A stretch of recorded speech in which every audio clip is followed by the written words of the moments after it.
Good afternoon, everyone. It's Ken Washington from Water's Edge. I know it's been about a week or two since the last conversation or update I've given you.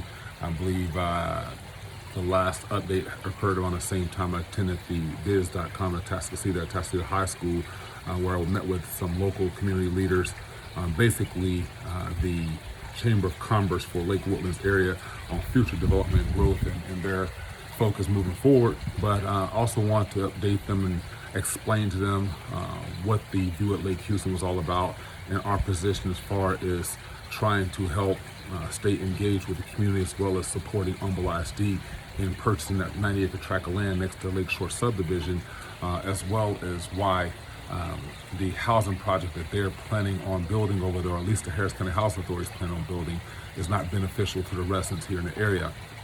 I got some pretty good feedback, even though I had to leave and go to another meeting.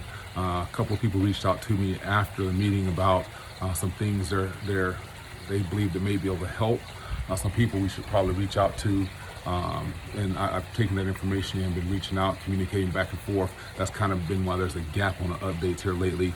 Not a lot going on. But I know that the Harris County Commissioners Court is planning on meeting. Harris County Commissioners Court's next meeting is going to be Tuesday, July 19th at 10 a.m. I know a group of you had set up a possible meeting or protest or voicing your opinion or whatever. We had to reconsider some things due to the heat.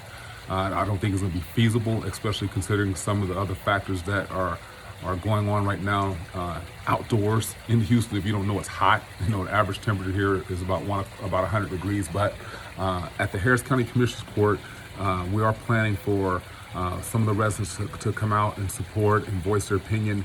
You can only put about 60 people in the Harris County Commissioners Court, 64 people. So it's a very small area. So it's pretty effective when you get 15, 20 people showing up there with t-shirts and signs and voicing their concerns, even if they're not speaking per se.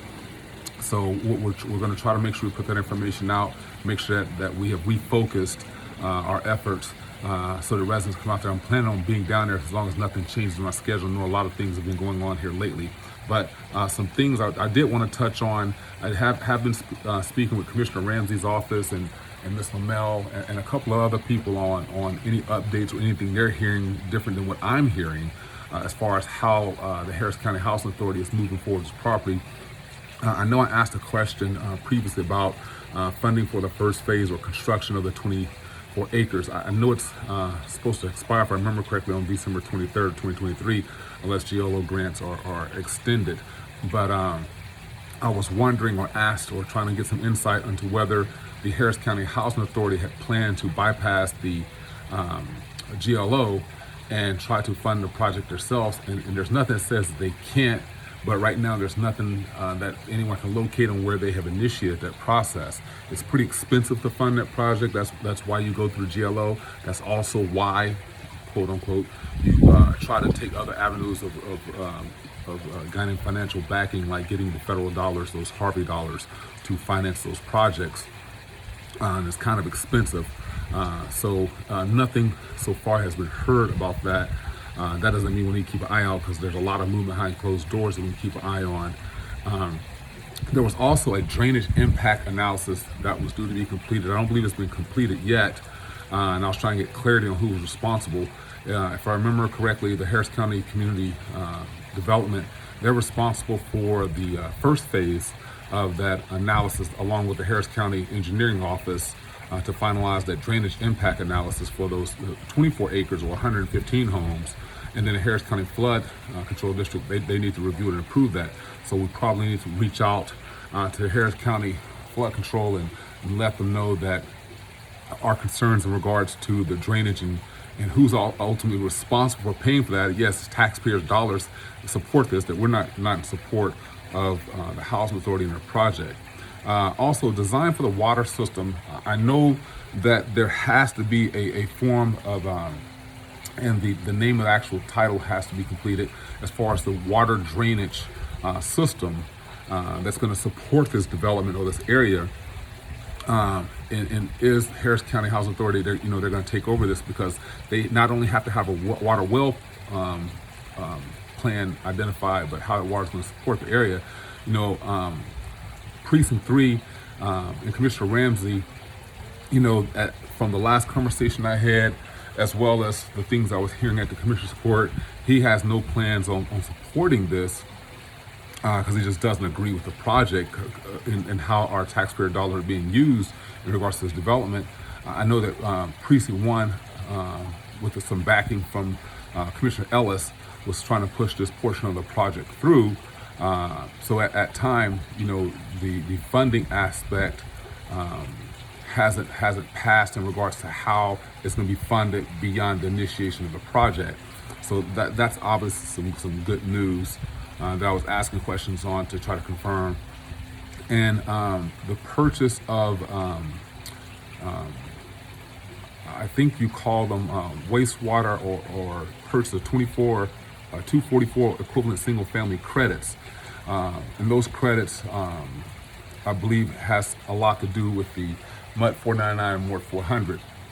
So right now, the only agreement that has been confirmed or clarified or identified with the MUDs, which is 400, which is the other part of 499, is the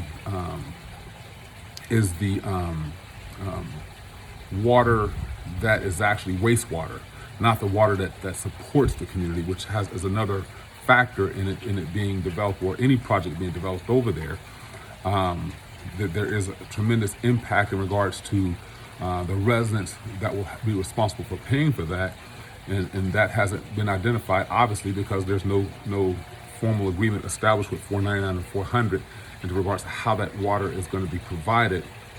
And there is some construction going on for some other water projects back there, but they have nothing specifically identified in regards to supporting the View at Lake Houston project.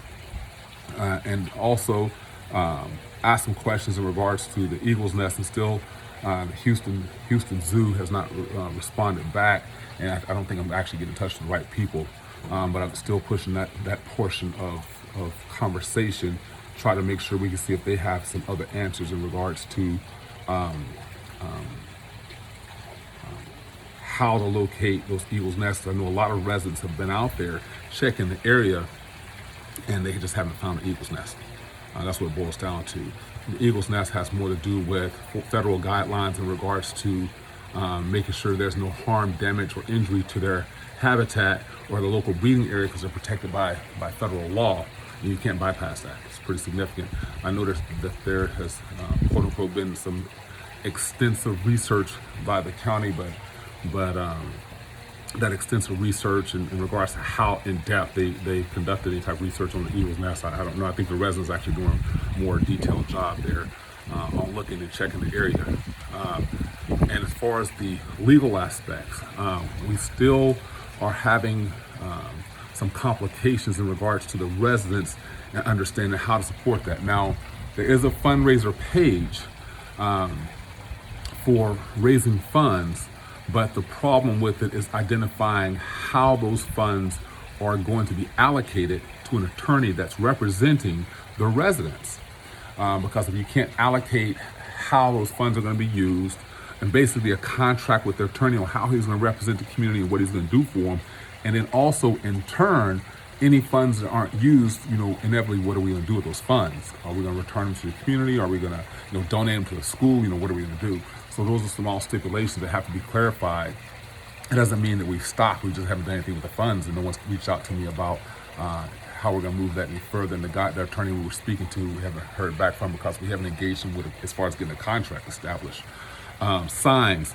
I know people have been asking for signs. The only reason the signs have stopped is because there was no understanding or clarification of where to place them any further, or if there's a need for them. And I told the individual that's been actually creating the signs that yes, I said we can get the signs for this next Harris County Commissioner's Court, see if we can get some printed up, and then we'll give those to the homeowners who are going to go out there. And I know some other homeowners actually about putting them in front of the house. So we've not stopped, basically. Everything's still moving on behind closed doors. Humble ISD has not stopped their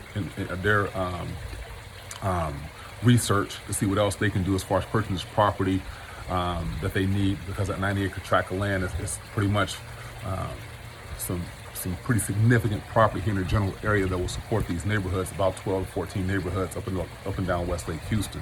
Now, the Harris County Housing Authority Board Everybody's already familiar with the chairman, Gerald.Womack. Joe Villarreal, I don't remember if he was there that day. I went there today. Joe Ellis, one of the other commissioners, Dr. Adriana Tamez, and Asheley Gilbert. I think Mr. Tamez wasn't there. Two of the board members, which I believe was Mr. Tamez and Villarreal, Tamez and Villarreal, have some questions, and I believe they have questions in regards to the school aspect and not taking away from school. So we probably need to reach out to them, and I'll put their contact information here on this posting today about the schools and the impacts on the school with any type of development from the Harris County Housing Authority that will take away from that, as well as the road development, who's responsible for that, how that's going to look, the long-term impacts. So those are concerns we have to continue to push. So your message is getting out. There are people still asking questions because there's still a large portion of the community up and down West Lake Houston don't really understand the long-term effects of the view at Lake Houston, the housing project the Harris County Housing Authority is talking about building. So I'll continue to fight. I'm not going anywhere. I'm still here. I know it's summertime. It's hot outside. We'll continue to make sure we're protesting and sending emails and making those phone calls to the representatives here in the area. But let them know you are still engaged because everything in regards to change and redirecting this project starts with you guys. So next time I'll speak with you. Ken, Washington Water's Edge. I'm out.